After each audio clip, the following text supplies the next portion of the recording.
Crack high level English for SSC and bank set 2 का हमारा discussion है आज। सेट 2 सेट 1 से थोड़ा सा ज़्यादा डिफ़िकल्ट था और प्लीज़ आप लोग अपने मार्क्स कमेंट सेक्शन में लिखिए। कुछ लोग लिख रहे हैं, सभी लोग नहीं लिख रहे हैं। कमेंट सेक्शन में लिखने का मन नहीं कर रहा है तो मेरा नंबर आपके पास है, आप लोग टेलीग्राम चैनल में है, कहीं पे भी बताइए। आप जो मार्क्स मुझे बतलाएंगे वो डिसाइड करेगा कि आखिर में अगला जो सेट है वो किस स्तर का होना चाहिए, स्तर को बढ़ाना है या कम करना है। और जो लोग सेट सॉल्व नहीं कर रहे हैं वो गलत कर रहे हैं। प्लीज़ सेट को सॉल्व कीजिए और उसके बाद पूरा डिस्कशन सुनिए, बहुत फ़ायदा होगा बउआ। एक बार आप ऐसा करके तो देखिए, लगातार 10 दिन कीजिए, आपके में इम्प्रूवमेंट आ जाएगा। तो चलिए पढ़ाई को शुरू करते हैं और ईमानदारी से पढ़ा जाए। मैं भी ईमानदारी से पढ़ाता हूँ, आप भी ईमानदारी से पढ़िए और कोई दूसरा तरीका नहीं होता है रिजल्ट देने का बउआ जी। चलिए बिना समय गंवाए शुरू करते हैं हम लोग। पहले इंस्ट्रक्शन को पढ़ लिया जाए। इंस्ट्रक्शन पढ़ना बहुत ज़रूरी है, मैं बार बार कहता हूँ बउआ जी, ध्यान से देखा जाएगा। हाँ, द फॉलोइंग क्वेश्चंस, ध्यान से देखा जाए। The following questions has a sentence in 5 ways, मतलब एक ही वाक्य को 5 अलग अलग तरीकों से लिखा गया है। Out of which 4 are grammatically incorrect, 4 जो है वो गलत है। Choose the sentence which is grammatically and contextually correct in sense. शुद्ध भाषा में हम लोग को सही सेंटेंस चुनना है। सेंटेंस इम्प्रूवमेंट का सवाल है और कुछ खास है नहीं। तो चलिए आते हैं क्वेश्चन पे। क्वेश्चन थोड़ा सा देखने में आप लोग को तकलीफ दे हो सकता है, ध्यान से देखा जाएगा। मैं थोड़ा साइड में रहता हूँ, आप लोग फोकस कीजिएगा। क्वेश्चन सबको दिखलाई पड़ना चाहिए, ठीक है, एकदम सबको यहाँ पे दिखलाई पड़ रहा होगा, फ्लक्चुएशन लाइट का नहीं होना चाहिए। चलिए ध्यान से देखना है सब कोई, तो क्वेश्चन आपके पास होगा ही। ऐसे क्वेश्चन को बनाने के लिए मैं जो तरीका बतला रहा हूँ एकदम वहाँ पे फोकस कीजिएगा, तभी सवाल बनेगा। ऐसे क्वेश्चन को बनाने के लिए सबसे पहला काम आपको करना है, आपको भर्व पकड़ना है। क्या कैच करना है? भर्व कैच करना है। ध्यान से देखिए, इतना लंबा लंबा सेंटेंस है, मैं बतलाऊंगा, बहुत जल्दी बनेगा, लेकिन मैं जो बोल रहा हूँ वो ध्यान से सुनना है आप लोग को। सबसे पहले यहाँ मुझे देखिए यहाँ से कोई भर्व नहीं है। टू इट भर्व नहीं होता है, इन्फिनेटिव होता है, पता होना चाहिए आप लोग को। हैज़ एक भर्व है, दूसरा भर्व है, तीसरा भर्व है, चौथा भर्व है, पांचवा भर्व है। जो चीज़ पांचों में है, कॉमन है, उस पर ध्यान देने की आवश्यकता नहीं है। अब ध्यान से आगे दौड़िए, दिमाग को दौड़ाइए। यहाँ देखिए इज दिख रहा है, यहाँ पे इज दिख रहा है, यहाँ पे इज नहीं है, यहाँ पे इज नहीं है, यहाँ पे इज नहीं है। ध्यान से देख रहे हैं? ध्यान से देखिएगा। हैज हमको पांचों में सेम जगह पे दिखा, मैंने ध्यान नहीं दिया। इज लास्ट के 2 में इज है, अगर मैं इसको ए मान लूँ, इसको बी मान लूँ, इसको सी, इसको डी और इसको ई, तो डी और ई में इज जहाँ है वहाँ ए बी सी में इज नहीं है। तो अब यहीं से सवाल, जहाँ पे फर्क आएगा वहाँ पे सवाल बनने लगेगा, ठीक है, ध्यान से देखा जाएगा। अब ये इज आया किसके लिए है? तो द टेंडेंसी, ये वाक्य का सब्जेक्ट हो गया, ध्यान से देखा जाएगा। अच्छा, टू इट लेट, अच्छा ये तो अब जब ये सब्जेक्ट है तो एक इसको भर्व चाहिए। यहाँ से यहाँ तक हैज जो है वो इट के लिए है, मतलब इसका भर्व चाहिए। तो इसका भर्व ध्यान से देखिए क्या मिल रहा है? इज। द टेंडेंसी सिंगुलर है और इज, ध्यान से देखा जाए। जब वाक्य को लिखा जाता है तो वाक्य का जो सब्जेक्ट होता है उसको एक भर्व चाहिए। वाक्य के सब्जेक्ट को बउआ जी एक भर्व चाहिए, तो टेंडेंसी का भर्व ढूंढने गए। टू इट तो भर्व नहीं होता है, ये नाउन होता है। दाउ कंजंक्शन है, इट प्रोनाउन है और हैज भर्व है। तो हैज किसके लिए आया है? इट के लिए। नेवर भर्व नहीं है। बीन किसके लिए आया है? हैज के साथ आया है, ठीक है। बीन टेस्टेड, तो हैज बीन टेस्टेड एक भर्व हो गया, प्रॉपर्ली एडवर्ब है। इज किसके लिए आया है? द टेंडेंसी के लिए। मतलब इस सब्जेक्ट का भर्व मिल रहा है, मतलब डी में इज का प्रयोग सही है और ई में इज का प्रयोग सही है। ध्यान से देखा जाए, यहाँ पे डी में इज का प्रयोग सही है, ई में इज का प्रयोग सही है, क्योंकि टेंडेंसी जो है इसका भर्व कौन है? इज। टेंडेंसी का भर्व कौन है बउआ जी? इज। इस तीनों में टेंडेंसी का भर्व ढूंढिए। चूंकि इज इस तीनों में नहीं लिखा गया है तो इस तीनों में टेंडेंसी का भर्व नहीं है। मतलब एक ऐसा सब्जेक्ट जिसका भर्व वाक्य में नहीं है, तो ये तीनों लाइन क्या हो जाएंगे? ग्रामेटिकली गलत हो जाएंगे। तो ए, बी और सी ये तीनों लाइन आपके गलत हैं। आंसर या तो डी होगा या ई होगा। इजी, आराम से। मैं जो बोल रहा हूँ चीज़ों को फिर से समझिएगा। मैं एक बार फिर आपको समझाता हूँ, मैं इसको करता हूँ क्लियर और फिर समझाता हूँ। ध्यान से देखा जाए, जब सवाल आपके सामने आएगा आपको सीधे तौर पे वर्ब को कैच करना है। वर्ब, इसका वर्ब पकड़ लीजिएगा, सवाल बन जाएगा। वर्ब पकड़ लीजिएगा, सवाल बन जाएगा। सबसे पहले हम लोग यहाँ पे आगे गए, टू ईट ये वर्ब नहीं होता है। हम लोग को पहला वर्ब दिखा हैज, यहाँ भी दिखा हैज, यहाँ भी दिखा हैज, यहाँ भी दिखा हैज, यहाँ भी दिखा हैज। मतलब ए, मानिए ये ए है, मानिए ये बी है, मानिए ये सी है, ये डी है और ये ई है। तो सब में हैज अपने स्थान पे है, इस हिस्से को छोड़ दीजिए। जो पांचों में कॉमन है उस पर दिमाग खपाने की आवश्यकता नहीं है। अब थोड़ा सा ध्यान से देखेंगे तो बाकी में तो पता नहीं, लेकिन यहाँ आपको दिखलाई पड़ेगा, यहाँ पे इज दिखलाई पड़ेगा और यहाँ पे इज दिखलाई पड़ेगा। ध्यान से देखा जाए बउआ जी, एकदम फोकस होकर देखिएगा। डी और ई में दोनों में आपको कॉमा के बाद इज दिखलाई पड़ेगा। इन तीनों में ए बी सी में उस स्थान पे इज नहीं है। तो सेंटेंस इंप्रूवमेंट के क्वेश्चन में जहाँ भी डिफरेंस होने लगता है, जहाँ भी फर्क होने लगता है, उसी जगह को कैच कर लेते हैं और तभी सवाल जल्दी बनता है। अब या तो ये दोनों गलत है या ये तीनों गलत है। अगर अलग अलग तरीके से लिखा गया है तो या तो डी और ई गलत है या फिर ए बी सी गलत है। तो पहले इसको देखते हैं। द टेंडेंसी, वर्ब जहाँ मिला है वहाँ पे यूज करना सही है। वाक्य का शुरुआत है द टेंडेंसी से। वाक्य का शुरुआत कैसे होता है बुआ जी, ध्यान दीजिएगा यहाँ पे, सब्जेक्ट से। कैसे शुरू होता है? सब्जेक्ट से। वाक्य का शुरुआत कैसे होता है? सब्जेक्ट से। सब्जेक्ट के बाद क्या होना चाहिए? वर्ब। कभी कभी कंफ्यूज करने के लिए सब्जेक्ट और वर्ब के बीच में फ्रेज या क्लॉज डाल दिया जाता है, लेकिन उस सब्जेक्ट का एक अपना वर्ब होना बहुत ही ज़्यादा जरूरी है। ये इसका वर्ब नहीं है, ये इसका वर्ब नहीं है, ये इसका वर्ब नहीं है, इट वर्ब नहीं है, हैज़ नेवर बीन टेस्टेड। ये पूरा वर्ब का सेट किसके लिए आया है? इट के लिए आया है। ये जो लोग काउंटिंग ऑफ वर्ब पढ़े होंगे क्लास में उनको पता होगा कि तीनों गिन के एक वर्ब होगा, ठीक है।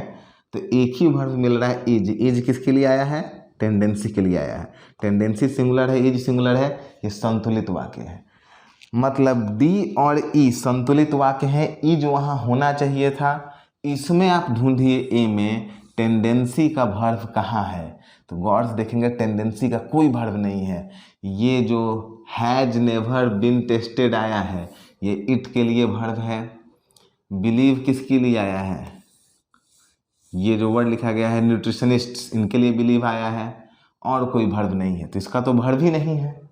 एक बिलीव आया तो ये वर्ड न्यूट्रिशनिस्ट के लिए हो गया, इट के लिए हैज़ नेवर बीन टेस्टेड हो गया, इसका तो वर्ब ही नहीं है। तो ए गलत हो गया, बी गलत हो गया और सी गलत हो गया।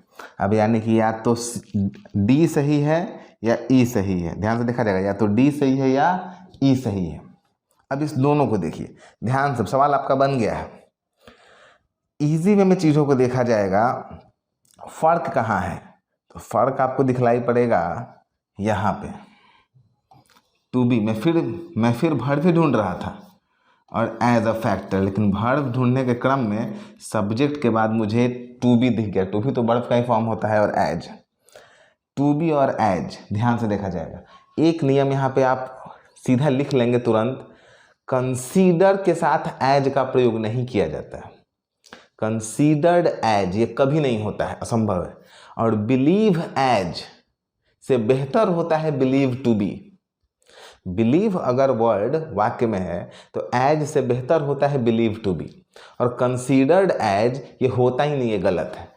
तब इसी वर्ड में आप आगे देखेंगे तो बिलीव वर्ड लिखा हुआ है, ये फिक्स क्वेश्चन है, यही होता है। अगर एज है तो पीछे कंसीडर्ड रहेगा, काट देंगे। बिलीव रहेगा तो दूसरे में टू बी रहेगा। ये फिक्स क्वेश्चन है, ये जो मैंने आपको नोट करवाया है इसको आप लिख लीजिए। कंसीडर्ड एज नहीं होता है, कंसीडर्ड के बाद एज होता ही नहीं है। बिलीव के बाद एज हो सकता है, लेकिन उससे बेहतर होता है बिलीव टू बी। तो जब बिलीव टू बी सही तो इसका आंसर क्या हो जाएगा? डी। इसका आंसर क्या हो जाएगा? डी। समझ में आया क्वेश्चन? क्लियर हो गया होगा? नहीं क्लियर होगा तो फिर कमेंट करके बताइए क्या किया जा सकता है। चलिए, मेरे ख्याल से आपको समझ में आया होगा। अगले क्वेश्चन पे आते हैं। ध्यान से, सेम टाइप का क्वेश्चन है बउआ जी, सॉरी। चलिए इस क्वेश्चन को थोड़ा ध्यान से देखा जाएगा। चलिए हम क्वेश्चन नहीं दिख रहा होगा आप लोग को, थोड़ा सा फ्लक्चुएशन को गौर कीजिएगा।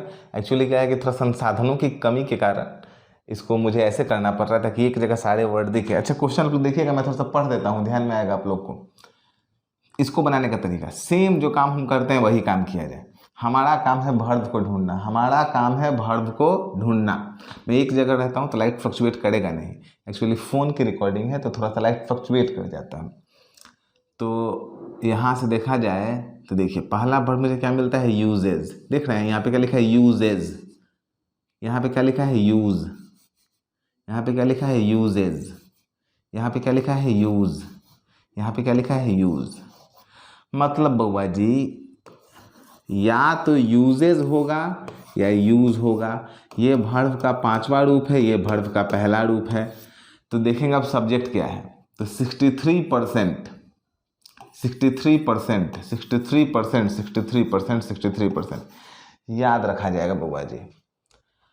परसेंटेज, परसेंटेज सिंगुलर वर्ब का प्रयोग करता है, लेकिन परसेंट अगर 1% से ज़्यादा है, सॉरी 1% भी जो परसेंट वर्ड है ये प्लूरल वर्ब का प्रयोग करता है। तो 63%, सम 63% ये प्लूरल वर्ब का प्रयोग करेंगे, सिंगुलर का प्रयोग नहीं करेंगे। ध्यान से देखा जाए तो इस नियम से थोड़ा सा अगर इजीली आप इसको समझेंगे तो यहाँ पे हम लोग को होना चाहिए प्लूरल वर्ब। तो जिसमें जिसमें सिंगुलर को क्रॉस कर दिया जाए तो ए क्रॉस हो गया, बी सही हो सकता है, सी क्रॉस हो गया, डी सही हो सकता है और ई सही हो सकता है। आंसर या तो हमारा बी होगा या डी होगा या ई होगा। अब कोई और वर्ब पकड़ते हैं तो वर्ब समझ लेंगे। देखिए यूजर्स आर, फिर यहाँ आते हैं यूजर्स इज और यूजर्स इज। ध्यान से देखा जाएगा ये आर या इज किसके लिए आया है। तो जो लोग थोड़ा सा फ्रेज एंड क्लॉज चैप्टर पढ़े, मैं बार बार कहता हूँ जो लोग फ्रेज एंड क्लॉज चैप्टर पढ़ेंगे पूरा उसी पे सवाल बन जाता है। आपको पता है कि ऑफ से लेके यूजर्स तक ये फ्रेज है। तो सब्जेक्ट क्या है, प्रोपोर्शन। सब्जेक्ट क्या है, प्रोपोर्शन। प्रोपोर्शन तो सिंगुलर है ना, तो सिंगुलर के साथ कभी आर लगेगा, नहीं लगेगा, एक कट गया। देखिए प्रोपोर्शन इज हो सकता है, प्रोपोर्शन इज हो सकता है। Phrase and clause chapter of से लेके यूजर्स तक क्या है, फ्रेज है, तो वो कट गया। सब्जेक्ट क्या है, प्रोपोर्शन। प्रोपोर्शन सिंगुलर है तो इज, यानी आंसर या तो डी होगा या ई होगा। अब सवाल बन गया, अब किसी एक जगह फर्क होगा उसको कैच करना है। थोड़ा सा ध्यान से देखेंगे तो यहाँ पे ऑफ ओवर लिखा हुआ है, यहाँ पे ओवर लिखा गया है। ऑफ भी प्रीपोजिशन होता है बउआ जी, ओवर भी प्रीपोजिशन होता है। दो प्रीपोजिशन एक साथ प्रयोग नहीं करते हैं, सुपरफ्लुअस हो जाता है। तो दो प्रीपोजिशन वाला डी काट देंगे, आंसर क्या हो जाएगा, ई। समझ में आया, समझ में आया, समझ में आया होगा। नहीं आया होगा तो प्लीज़ कमेंट करेंगे। थोड़ा सा लाइट का फ्लक्चुएशंस है तो क्वेश्चन जो आप लोगों ने डाउनलोड किया होगा उसको देखेंगे, समझने का प्रयास करेंगे। हालांकि मैं कोशिश करता हूं कि आप लोग को समझ में आए। यहाँ पे टच करने पे लाइट वहाँ पे नहीं जा रहा है जी, जाना चाहिए। थोड़ा सा लाइट का फ्लक्चुएशन है, कोशिश कीजिएगा, समझ में आ जाएगा। मैंने जो पॉइंट बोले हैं इस क्वेश्चन में वर्ब बहुत इंपॉर्टेंट होता है, वर्ब को पकड़िएगा सवाल बन जाएगा। इतना लंबा लंबा क्वेश्चन विद इन सेकेंड्स बनता है। क्लियर है, तो अगले पे आया जाए। चलिए अगले क्वेश्चन पे आते हैं। क्वेश्चन है वो, choose the word which is the antonym of the given words in each question. Antonym, ये तो आसान है, आराम से बन जाएगा। चलिए देखा जाए। पहला को हमारे पास वर्ड है फिएट। फिएट वर्ड को मैंने याद किया है बुआ जी फ्लैट से। कोई आपके फ्लैट पे तभी आ सकता है जब आप उसे परमिशन देते हैं।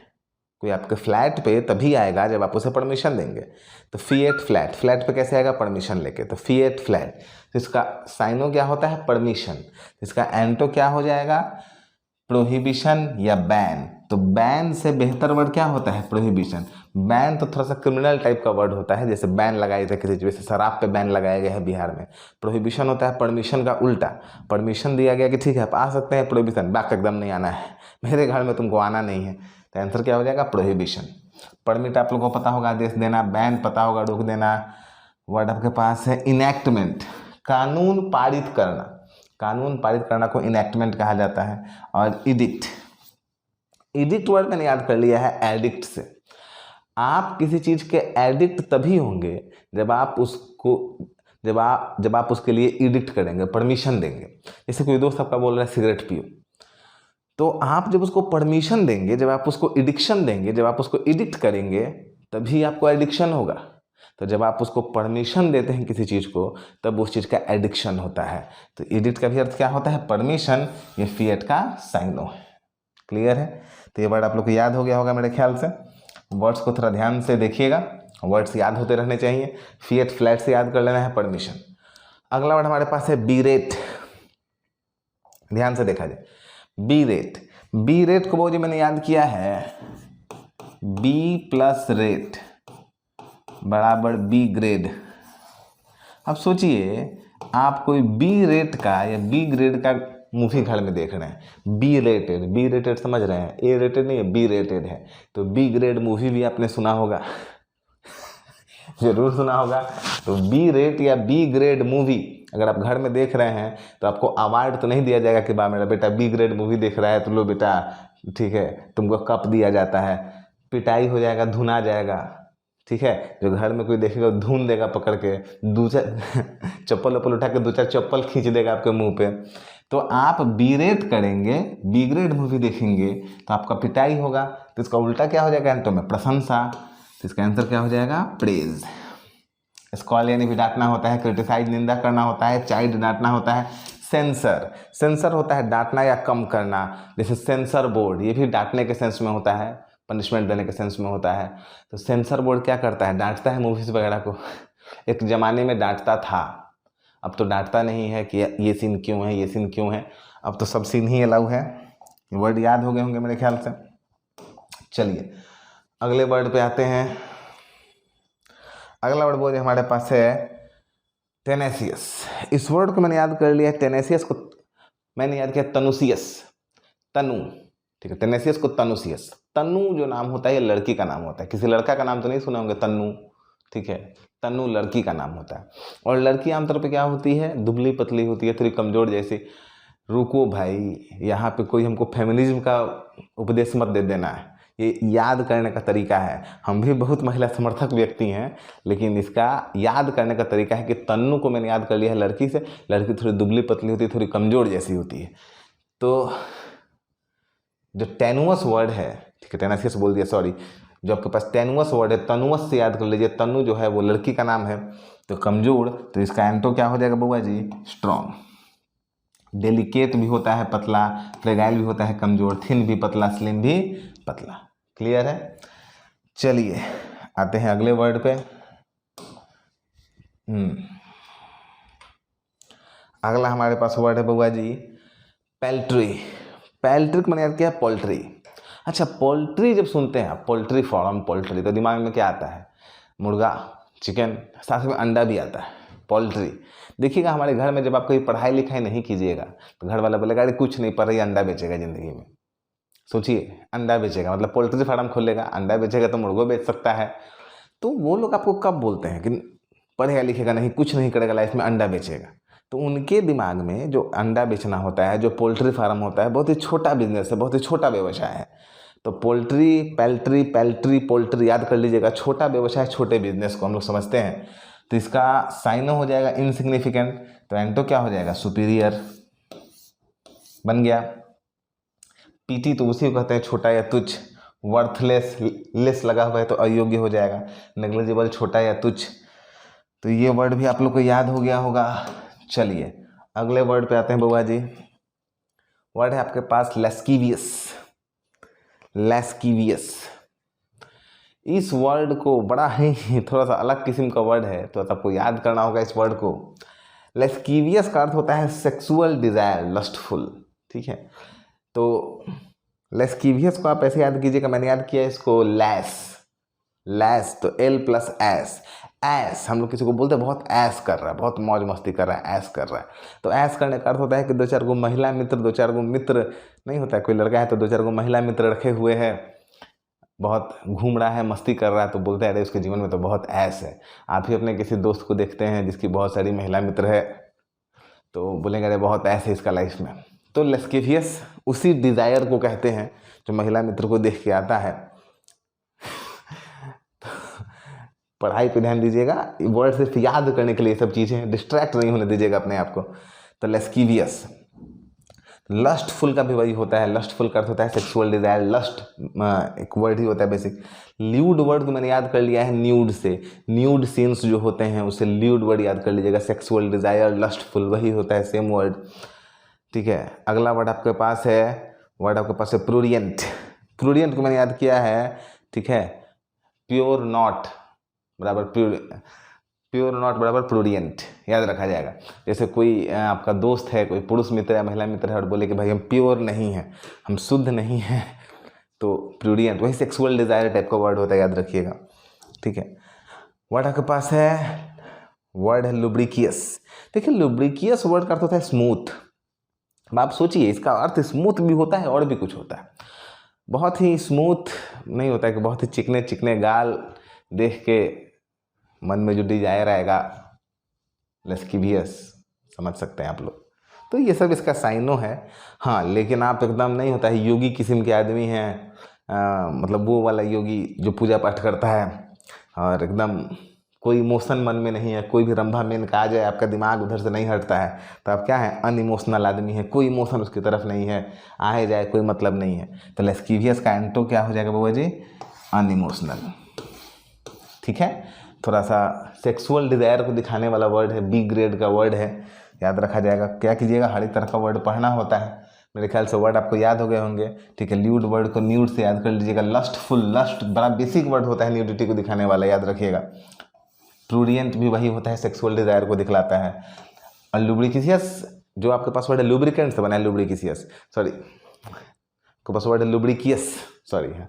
तो लुब्रिकियस वर्ड स्मूथ को भी दिखलाता है और सेक्सुअल डिजायर को, अराउजमेंट को भी दिखलाता है, समझ लीजिएगा। चलिए अगले वर्ड पे आते हैं। नेक्स्ट वर्ड आपके पास कौन सा है बाबा जी, find the meaning of the underlined bold word phrase in the following sentences. अर्थ निकालना है सेंटेंस पढ़ के। कई बार होता है कि इस वर्ड का अर्थ हम लोग को पता नहीं होता है, लेकिन सेंस से हम लोग इस वर्ड का अर्थ निकाल सकते हैं। ये बहुत ही इंपॉर्टेंट पॉइंट है, ध्यान से देखा जाएगा। A wise man puts past rank और बिहाइंड एंड मूव्स अहेड। बुद्धिमान आदमी जो होता है ना, वो डैश को, कुछ चीज़ों को पीछे छोड़ देता है और आगे बढ़ जाता है। तो बुद्धिमान आदमी किस चीज़ को पीछे छोड़ेगा, खराब चीज़ों को, बुरी सोच को। ठीक है, तो देखा जाए खराब चीज़ यहाँ पे कौन सा है, डिसलाइक भी खराब है, हैटेड भी खराब है, डिवीजन, क्रिटिसिज्म, सब तो खराब ही है। तो अब इस वर्ड को याद कैसे करेंगे, तो मैं आपको याद करवाता हूँ। देखा जाए, रैंकोर को मैंने याद किया है रणछोड़, रैंक और रणछोड़, रणछोड़ दास चांचड़ जो रहता है 3 इडियट्स मूवी में, तो जो चतुर रामालिंगम होता है वो उससे नफरत करता है, उसको उससे बहुत गुस्सा रहता है। तो इसका आंसर क्या हो जाएगा, हैटेड। थोड़ा सा कंफ्यूज आप हो सकते हैं डिसलाइक को लेके, लेकिन याद थोड़ा सा कर लीजिएगा, इसका अर्थ क्या हो जाता है, हैटेड। वैसे भी जिसको आप नफरत करते हैं उसको देख के आप भाग जाते हैं, अरे उसके साथ रहेंगे तो लड़ाई हो जाएगा, झगड़ा हो जाएगा, वो आ रहा है तो हम जा रहे हैं, ऐसा हम लोग करते हैं। तो याद कर लीजिएगा वर्ड को, ये वर्ड क्लियर हो जाना चाहिए। तो इसका आंसर क्या हो जाएगा, हैटेड। क्लियर है। चलिए अगले वर्ड पे आते हैं बुआ जी।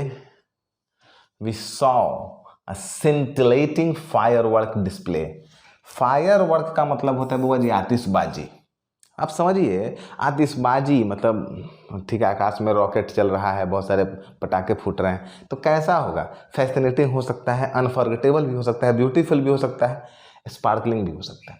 लेकिन इस सब में सबसे खूबसूरत वर्ड कौन सा है, या तो फैसिनेटिंग या स्पार्कलिंग, आँख को अच्छा लग रहा होगा। अब फायर वर्क के लिए आतिशबाजियाँ हो रही हैं, सबसे बेहतर वर्ड कौन सा होगा, स्पार्कलिंग। स्पार्कलिंग एग्जैक्ट वो स्पार्क को इसी जगह को दिखला रहा है, तो स्पार्कलिंग ही होता है ना। आंसर क्या हो जाएगा, स्पार्कलिंग। तो सेंस से इस वर्ड को बना सकते हैं, चाहेंगे तो कुछ वर्ड्स को याद भी कर लिया जाता है, जैसे मैं याद करवा रहा हूँ। तो क्लियर होगा, यहाँ तक समझ में आ गया होगा। थोड़ा सा मैं आज स्पीड में डिस्कशन कर रहा हूँ, एक्चुअली लेंथ ज़्यादा हो जाता है वीडियो का, तो अपलोड होने में बहुत प्रॉब्लम होता है। फिर भी अगर दिक्कत होगा, कोई पॉइंट समझ में नहीं आएगा तो प्लीज़ बताइएगा, मैं उसको आगे डिस्कस कर दूंगा। Instruction, the questions given below and idioms phrase is given followed by 4 options with its meaning. Select the option which exactly deciphers the meaning of the idiom. Idioms phrases का अर्थ निकालना है, ठीक है, निकालते हैं। My dad gave me a hand with my homework। तो पिताजी होमवर्क में क्या करेंगे, सहायता किए होंगे। तो हेल्प तो बिल्कुल सेंस से सही है। प्रोवोक तो पिताजी करेंगे नहीं, उकसाना होता है, ठीक है। इम्पेशेंस तो पिताजी आपको करेंगे नहीं, और यहाँ पे हिडन स्ट्रेंथ का कोई बात हो नहीं रहा है। तो गिव अ हैंड का अर्थ क्या होता है, गाना नहीं सुना है, साथी हाथ बढ़ाना, एक अकेला थक जाएगा मिलके बोझ उठाना। तो सहायता करने के लिए बोल रहा है, तो हेल्प। क्लियर, याद हो गया होगा आप लोग को। चलिए अगले वर्ड पे आते हैं। It was going to be a surprise party, मतलब ये एक सरप्राइज पार्टी होने वाली है। Until Sam let the cat out of the bag, जब तक सैम उसको बतला नहीं देता है। अगर बतला दिया तो सरप्राइज पार्टी नहीं होगा। तो बतलाने के लिए यहाँ पे कौन सा वर्ड होगा बउआ जी, थोड़ा ध्यान से देखेंगे। Told the secret so other people found out too early. Surprise कब खत्म हो जाएगा, जब उसको पहले बतला देगा। वैसे भी let the cat out of the bag का अर्थ होता है to reveal the secret, secret को बतला देना। तो ये भी याद रख लीजिएगा, एक दो इडियम्स तो याद करना होता है, बेहतर है। चलिए अगले वर्ड पे आते हैं, अगले क्वेश्चन पे। The questions given below, 3 sentences are given with 1 blank each. Below each sentence 4 words are given out of which 1 word can fit into the blanks of the 3 sentences. 4 options are provided. You have to choose the word which can grammatically and contextually fit into the given sentences. Common fillers. Common fillers, एक ही word को 3-3 sentence में भरना है जो suit कर जाता है। देखिएगा, सीखिएगा इसको बनाने का तरीका कैसे बनेगा। पहले ऑप्शन को देख लेते हैं। ऑप्शन क्या हुआ, emerge, diverge, indulge, raise. Emerge, diverge, indulge, raise. देखिए अब समझिएगा, यहीं पे आंसर क्लियर हो जाता है। इमर्ज बाहर निकलना, डाइवर्ज कहीं से घूम जाना, इंडल्ग का अर्थ होता है इच्छा का पूरा होना, रेज होता है आगे बढ़ना। अच्छा, इसमें सब चलने वाला वर्ड है। इमर्ज भी होगा तो आगे बढ़ेगा, डाइवर्ज भी होगा तो चल के ही डाइवर्ज होगा, रेज भी होगा तो बढ़ के ही रेज होगा। इंडल्ग होता है इच्छा की पूर्ति होना, सबसे अलग वर्ड है। ये चीज़ें बहुत ही सहायता करती हैं, ध्यान से देखा जाए। सबसे पहले इसमें क्या बनाएंगे, सबसे पहले ऐसे सवाल को बनाने के लिए मैं जो सिखा रहा हूँ ध्यान से देखा जाएगा, ध्यान से देखा जाएगा सवाल को। सबसे पहले ऐसे क्वेश्चन को बनाने के लिए सबसे कॉमन चीज़ ढूंढते हैं। खाली स्थान के बाद एंड है, कुछ कॉमन नहीं है। खाली स्थान के बाद वंस है, कुछ कॉमन नहीं है। फ्रॉम है, फ्रॉम कैसे वर्ड के आगे लगता है, फ्रॉम अलगाव वाले वर्ड के आगे लगता है। इमर्ज फ्रॉम, किसी चीज़ से निकलेगा तो अलगाव ही होगा ना, जैसे Ganga emerges from Gangotri. Diverge किसी चीज़ से अलग ही होगा, रेज मतलब भी किसी चीज़ से अलग ही होगा तो उठेगा। लेकिन इंडल्ग फ्रॉम कभी नहीं होता है, इंडल्ग तो होता है इच्छा की पूर्ति होना। तो सबसे पहले जो वर्ड कटेगा वो कौन होगा, इंडल्ग। ये आंसर होने वाला नहीं है। इमर्ज, डाइवर्ज या रेज हो सकता है। अब इमर्ज पॉजिटिव वर्ड है, रेज पॉजिटिव वर्ड है, डाइवर्ज निगेटिव वर्ड है। देखिए कैसे बनेगा, ध्यान से देखा जाएगा। सॉरी,